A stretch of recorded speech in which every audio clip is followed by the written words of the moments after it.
이 시간 우리에게 주시는 하나님의 말씀 사사기 8장 29절에서 39절까지 말씀입니다. 구약성경 376쪽입니다. 요아스의 아들 여룻바알이 돌아가서 자기 집에 거주하였는데 기드온이 아내가 많으므로 그의 몸에서 낳은 아들이 70명이었고 세겜에 있는 그의 족도 아들을 낳았으므로 그 이름을 아비멜렉이라 하였더라. 요아스의 아들 기드온이 나이가 많아 죽음에 아비에셀 사람의 오브라에 있는 그의 아버지 요아스의 묘실에 장사되었더라.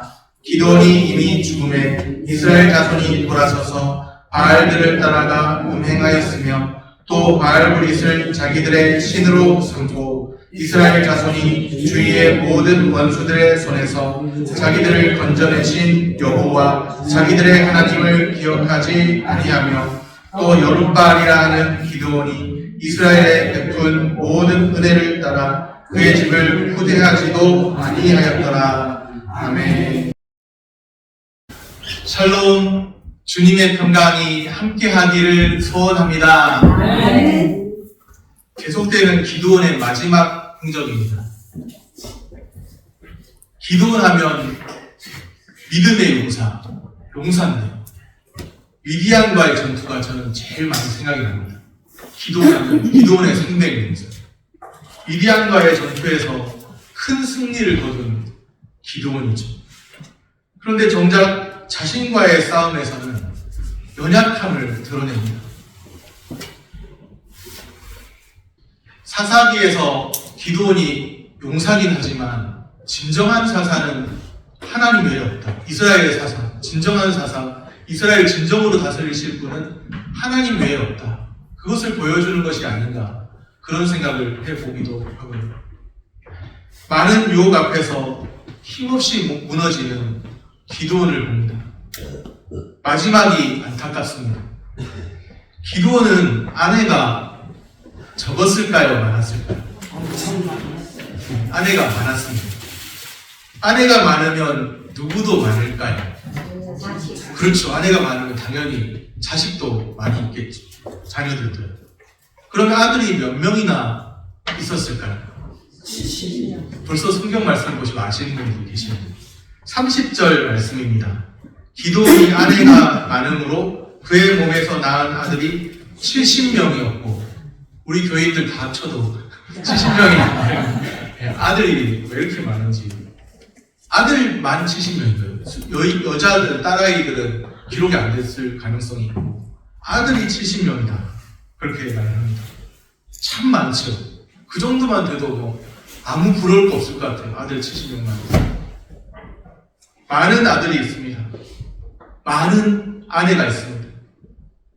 많은 아내가 있다는 사실이 무엇을 말해주고 있을까요? 하나님은 일부일처를 허락하셨잖아요. 남자가 부모를 떠나 아내와 연합하여 둘이 한 몸을 이루지, 둘이 한 몸을 이루라 하셨고 일부일처를 말씀하셨잖아요. 또 십계명 등의 어떤 계명을 통해서도 말씀하신 것이, 기드온은 이스라엘 백성에게 통치자가 되지 않겠다. 미디안 전투에서 이긴 후에 당신이 또 당신의 자녀들이, 당신의 손자가 우리의 통치자가 되어 주십시오 했는데 나는 통치자 되지 않겠다. 왕이 되지 않겠다. 그렇게 선언을 했습니다. 그런데 승전 후에 그의 삶을 한번 보십시오. 왕과 다를 바가 없습니다. 특히 많은 아내를 취해서 70명이나 되는 아들을 낳았습니다. 하나님이 기뻐하시는 모습이겠습니까? 하나님이 싫어하시는 이방 왕의 삶을 그대로 답습하는 모습입니다. 신명기 등의 말씀을 보면 아내를 많이 두지 말고, 은금을 많이 두지 말고, 병마를 많이 두지 말라고 하셨거든요. 아내를 많이 두지 말고, 재물을 특별히 많이 두지 말고, 병마, 군사력 의지하지 말고, 하나님만 의지하고. 그런데 지금 아내가 많잖아요. 이방 왕의 삶을 그대로 답습하는 그런 모습입니다. 말로는 통치자, 왕이 되지 않겠다는 거죠. 실제로는 할 것 다 합니다. 왕처럼 살았습니다. 이중적인 모습이 자신을 고백하는 바와 다른, 결국에 아내를 많이 둔 까닭에 비극의 씨앗을 낳고 말았습니다. 31절 말씀입니다. 세겜에 있는 그의 첩도 아들을 낳았으므로 그 이름을 아비멜렉이라 하였더라. 그 이름을 아비멜렉이라 하였더라. 나중에 이 아비멜렉이 하는 일들을 보면 얼마나 비극적인 일이 이스라엘에서 일어나는지를 보게 됩니다. 첩에게서 태어난 아들 아비멜렉이죠. 아비멜렉으로 인해서 훗날에 엄청난 피바람이 불어닥칩니다. 아비멜렉의 뜻이 무엇일까? 나의 아버지는 왕이시다. 그런 뜻입니다. 나의 아버지는 왕이시다. 그러면요, 나의 아버지가 누구를 가리키느냐에 따라 해석이 완전히 달라집니다. 나의 아버지가 하나님이면 어떻게 돼요? 하나님은 왕이시다. 나의 아버지가 왕이시다 했으니까 하나님이라면 나의 아버지가 하나님은 왕이시다가 되죠. 나의 아버지가 기드온이면 어떻게 돼요? 기드온은 왕이시다가 되죠. 하나님은 왕이시다 이 표현은 하나님만이 유일한 왕되심을 고백하는 이름이 됩니다. 하나님은 왕이시다는 표현. 어쩌면 기드온 자신은 신앙적인 이유로 아들의 이름을 지었을 수도 있어요. 하나님이 왕되심을 고백하면서. 그런데 아버지의 뜻과는 달리 그 아들 아비멜렉이 스스로 왕이 되고자 했을 수도 있죠. 그런데 만일 기드온이 다른 마음을 품고서 아비멜렉이라는 이름을 지었을 수도 있습니다. 기드온이 겉으로는 통치자가 되지 않겠다 그렇게 말했지만 왕이 되고 싶은 그 욕심에 아비멜렉이라는 이름을 지었을 수도 있습니다. 신앙적인 이유로 아비멜렉이라는 이름을 지었어도 기드온이 아내를 많이 둔 그 자체가, 그래서 첩에게서 아들을 낳은 그 자체가 벌써 초심을 잃은 그런 모습입니다. 하나님이 싫어하는 이방 왕의 그런 삶을 답습하는 모습이에요. 믿음의 조상 아브라함도 아내를 여러 명 두었지만 율법이 있기 전이었죠. 물론 그때도 그것이 허용되는 것은 아니지만 율법이 있기 전이었죠. 그런데 모세의 율법이 있은 이후에 이런 일들이 있는 거잖아요. 다른 마음을 품고서 아비멜렉이라는 이름을 지었다면 더 말할 것도 없습니다. 기드온이 왕이 되고 싶은 그 욕심을 은연중에 드러내고 있는 것이죠. 어떤 경우이든지 간에 기드온은 왕이 되지 않겠다던 자신의 다짐을 망각하고 있습니다. 미디안 적들과의 대전투에서는 용맹하게 싸워서 승리를 거뒀습니다. 그런데 정작 중요한 것은 승리 그 이유가 중요한 것이죠. 다 이겼다고 생각할 그때가 가장 위태로운 때일 수가 있어요. 정작 자신과의 싸움, 일상 속에서는 어처구니 뿐이 없이 무너지고만 기드온을 봅니다. 큰 용사로 부르심을 받을 때 초심을 잃어버린 듯한 모습입니다. 외부의 적들보다 더 무서운 적은 내면에 보이지 않는 적들이죠. 내면에 보이지 않는 그 유혹들에 더 쉽게 무너질 수 있습니다. 더욱 긴장의 끈을 놓지 말아야 하겠습니다. 늘 깨어서 하나님 앞에 사시기를 바랍니다. 기드온도 결국엔 나이가 많아 죽습니다.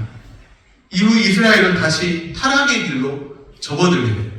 기드온이 완전히 이스라엘을 회복시킨 것이 아니라는 사실을 알게 됩니다. 그 이후에 다시금 떠나가는 것을 봅니다.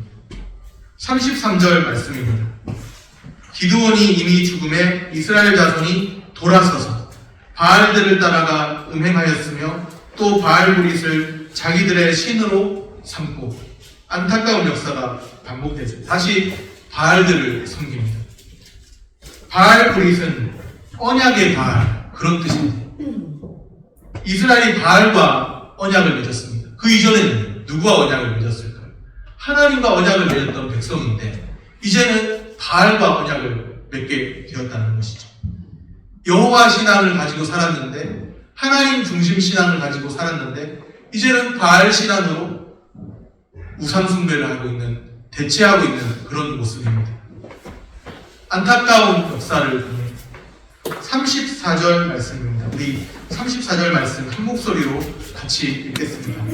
이스라엘 자손이 주위의 모든 원수들의 손에서 자기들을 건져내신 여호와 자기들의 하나님을 기억하지 아니하며, 여기 말씀에 여호와 자기들의 하나님을 기억하지 아니하며, 특별히 그 하나님이 어떤 하나님이십니까? 이스라엘 자손이 주위의 모든 원수들의 손에서 자기들을 건져내신 여호와, 자신들을 건져내신 분이 누구라는 거예요? 여호와 하나님이라는 거예요. 그런데 건져내신 분, 고통 가운데서 건져내신 그분은 잊어버리고 다시금 하나님 중심 신앙을 떠나서 바알 신앙으로 대체해버린 그 안타까운 모습. 여호와 자기들의 하나님을 기억하지 아니하는, 자신들을 건져주신 하나님이시잖아요. 그러면 그 하나님을 기억해야죠. 다른 대상을 찾으면 되겠습니까? 하나님 중심 신앙 잘 유지하시기를 바랍니다. 하나님을 기억하지 아니하는 사사기 기록자의 안타까움이 느껴지는 대목입니다. 하나님의 은혜를 까맣게 잊어버립니다. 하나님 한 번만 이 고통에서 건져주시면 내가 하나님을 위해 충성을 다하겠습니다.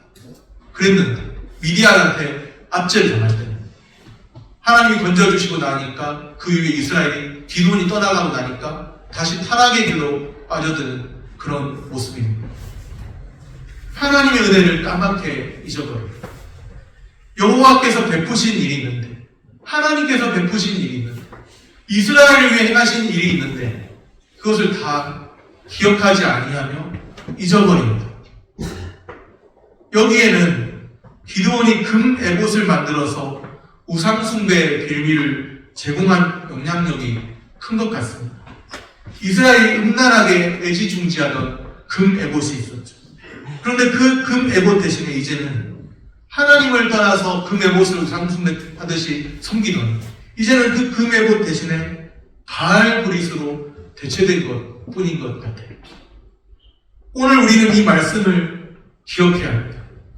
여호와 자기들의 하나님을 기억하지 아니하며, 우리 하나님이 어떤 분이십니까? 우리를 건져주시고 우리를 고통 가운데 건지시고 우리를 구원하시고 인도하시는 하나님이십니다. 하나님이 행하신 일을 기억하며 살아가야 합니다. 하나님의 백성은 하나님을 기억해야 합니다. 우리가 진정 성도라고 한다면 다른 것보다 하나님을 기억해야 해요. 하나님을 기억하지 못하는 성도다운 성도라고 할 수가 없죠. 내가 삶의 어려운 일을 만났을 때 하나님을 기억하며 그 모든 어려움을 이겨나가고, 내가 삶에 기쁨이 있을 때 하나님을 기억하며 감사하고, 기쁜 날에는 하나님께 감사하시고, 어려운 날에는 하나님을 기억하며 모든 어려움을 이겨내시고, 하나님을 기억하는 사람이 진정한 성도입니다. 하나님의 백성은 하나님을 기억해야 합니다. 오늘 우리도 우리 삶에서 하나님을 기억하며 사시기를 바랍니다. 말씀을 정리합니다. 내면의 유혹들에 더 쉽게 무너질 수 있습니다. 늘 깨어 있어야 할 이유입니다. 하나님의 백성은 하나님을 기억해야 합니다. 하나님을 하나님 존재 자체를 기억할 수도 있지만 하나님의 말씀을 기억하며 하나님을 기억하는 것이죠. 우리의 일상에서 하나님을 의식하며 하나님 앞에서 사시기를 축복합니다. 기도하겠습니다.